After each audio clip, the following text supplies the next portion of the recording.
So what is justice? The basic psychology of justice, the main theory that helps us understand justice, is called equity theory.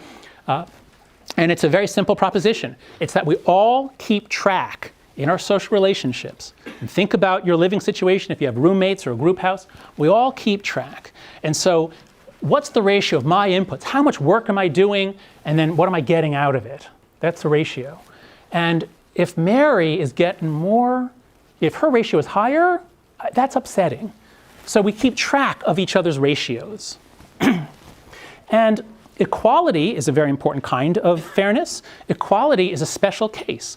If our inputs are all equal, well then of course, our outcomes should be equal. So if the bottom line holds, then of course the top line holds, okay? But what about the case where you're doing more work than Mary, and Mary's doing more work than Bob, but yet your outcomes are all the same? Now in a family we can tolerate that.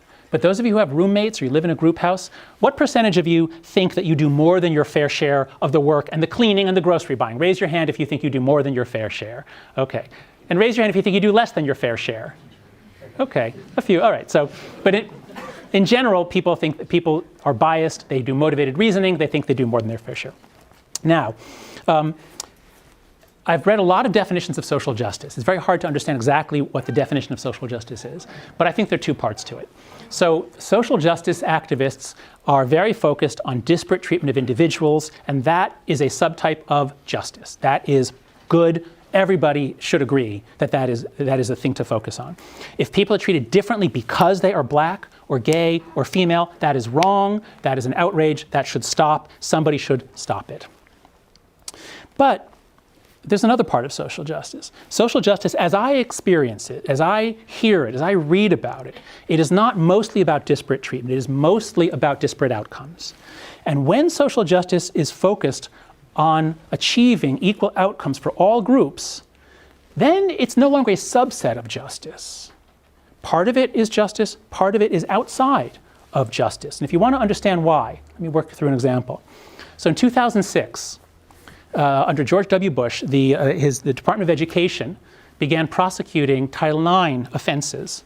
And so one thing that they noticed is that in public schools around the country, boys are disciplined, expelled, and suspended more often than girls. And the ratios are gigantic. I mean, it's often 10 to 1 or more. And so the Bush administration thought, this is unfair. This is a violation of Title IX. You can't be discriminated against against boys in this way.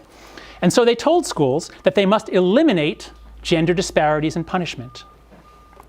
And so what did schools do? Well, what are they going to do? They have to now crack down on the girls. If a girl does anything wrong, because girls are so much better behaved than boys, so if a girl does anything wrong, we have to suspend her. And if a boy does anything that isn't violent, we have to look the other way, because we've got to narrow that gap. So think about that. We know that boys have many more behavior problems than girls. They have many more externalizing disorders. They commit more violent crimes. They don't get their grades aren't as good. We know that boys' violation rate is way, way above the girls. And so if the goal is to make the suspension rates the same, is that fair? Is that justice? Raise your hand if you think that is a fair or just goal. Raise your hand high. Okay, nobody. Because that is an abomination of justice. Now, thank God this didn't happen. I made up the whole story. Okay, that did not happen.